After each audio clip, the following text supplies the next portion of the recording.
ko mbere ya buri mpera z'umwaka Madamu wa Perezida wa Repubulika Jeannette Kagame asangira n'abana bizihiza umunsi mukuru wa Noheli ndetse n'ubunani. Ni nako byagenze kuri iki cyumweru muri village Urugwiro, ubwo yifatanyaga n'abana 200 bari hagati y'imyaka 7 na 12 baturutse mu turere 30 twose tw'igihugu, hakiyongera abana bafite ababyeyi bari mu muryango wa Unity Club n'abakorera Imbuto Foundation. Ni mu birori byaranzwe n'imbyino, imivugo ndetse n'udukino dutandukanye tw'abana. Nyuma yo kubaha impano zitandukanye za Noheli, Madamu Jeannette Kagame yabasabye gufata ingamba cyangwa umwaka utaha bumvira hanini ababakuriye. Kugira ngo tubifurize umwaka mwiza muhire n'iminsi mikuru myiza ya Noheli, tubasaba gufata ingamba mugiye gutangira umwaka wundi mushya, mubakire ku byo mwari mumaze kugeraho, munarusheho mu abana beza, mutera ishema ababyeyi banyu, mwumvire ba mwarimu, mwumvire ababatoza imico myiza.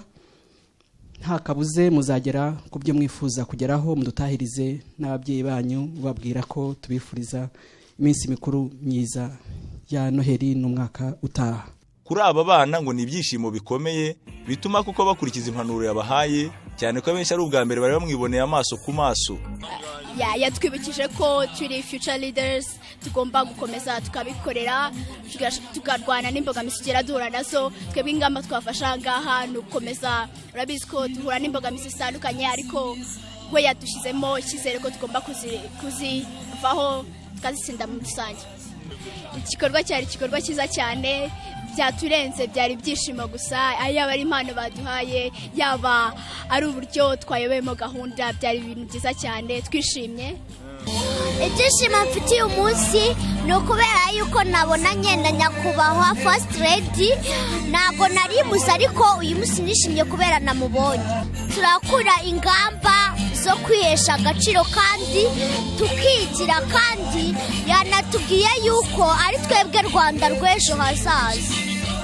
Aba bana basangiye Noheli na First Lady biganjemo abahungu n'abakobwa bakoze neza mu masomo yabo mu mashuri abanza hanini, abava mu miryango ikennye ndetse n'ababana n'ubumuga. Kimenyi, Televiziyo Rwanda, i Kigali.